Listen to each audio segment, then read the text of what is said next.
That's for sure. Well, with more kids being diagnosed with autism each year, parents are looking for more ways to talk to kids about the disorder. Well, now a new book is out. It's called The Survival Guide for Kids with Autism Spectrum Disorders and Their Parents. Elizabeth Verdick is one of the authors of the book, and she joins us now. Nice to have you here. Good morning, Elizabeth. Thank you. So we'll take a guess that the inspiration for the book was your son. Exactly. My son was 2.5 years old when he got diagnosed with autism, and he's now 11. So it's been a long journey for us. We've learned a lot about autism, and I wanted to share that knowledge with kids specifically because there are a lot of books out there for parents and for educators on this topic, but there isn't much for kids themselves. That's the kind of book I wanted to do. Now, once you found out that he had autism, and once you went through all those steps initially, and you decided you wanted to write your book, how did you do your research for your book? Who did you talk to? How did you put all these ideas together? Well, during his early years, my son Zach had a lot of therapy. We were working with behavioral therapists, speech therapists, occupational therapists, doctors, teachers, everybody for years and years. And those were the people that I used for a lot of my research, and I used my own life and his life. But I also wrote this book with a doctor, a local psychiatrist named Dr. Elizabeth Reeve, and she helped with the research too. It was a joint effort. All right, so you said this is also helping children, but how does it help parents understand, you know, dealing with children with autism?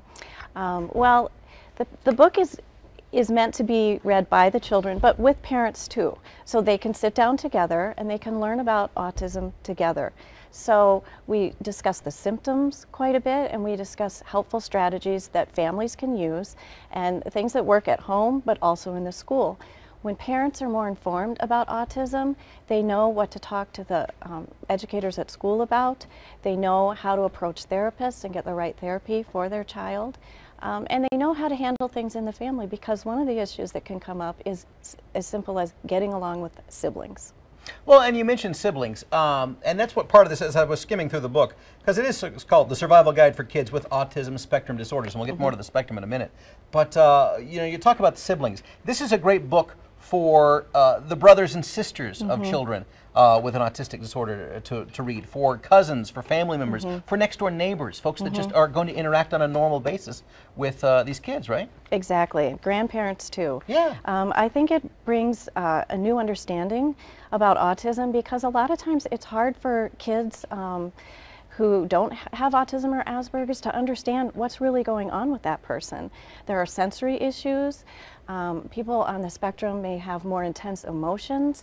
They have some social challenges and communication challenges, and they can't always express those as well as they would like to. This book gives other people an understanding of what they're going through. Do you think that it is confusing sometimes because there are so many layers, and when it comes to children with autism, the severity of it, and you know, some kids are in the classroom with kids and who have maybe a lower case of autism, but then there are other children that they might see in the playground, or who is a sibling, you know, maybe a friend's sibling, that kind of finding those layers and piecing together, you know, how you handle many different levels of autism. Exactly. That's why it's referred to as a spectrum disorder. Autism spectrum disorder includes autism, and it includes Asperger's. There are a range of symptoms, and one of the quotes that I really like is that if you know one person with autism, you know one person with autism. Exactly. Each one is very individual. And so someone may have stronger symptoms than another. But what's interesting too is that as children grow and develop, some of the symptoms start to go away, especially if they're getting therapy and special help.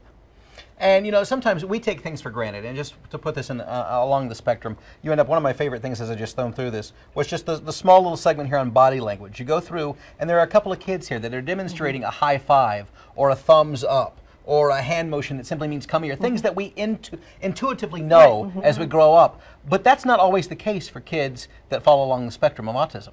Exactly. What happens is that kids who are typical, we grow up with an ability to watch other people and imitate what they do. We're social creatures. But Kids with autism and Asperger's don't always have that built-in ability to watch others in social situations and imitate. That doesn't mean they can't learn to have more facial expressions or gestures. Exactly, it might be something, use body a skill, language as opposed to something natural. It's a skill, and once it's demonstrated and used consistently, they can pick it up very naturally, just like others. All right. That's great. Well, Elizabeth, thank you very much for joining us this morning. Thank you so much. It's a great idea for a book. Thanks so much. you. The Survival Guide for Kids with Autism Spectrum Disorders and Their Parents. It's on store shelves.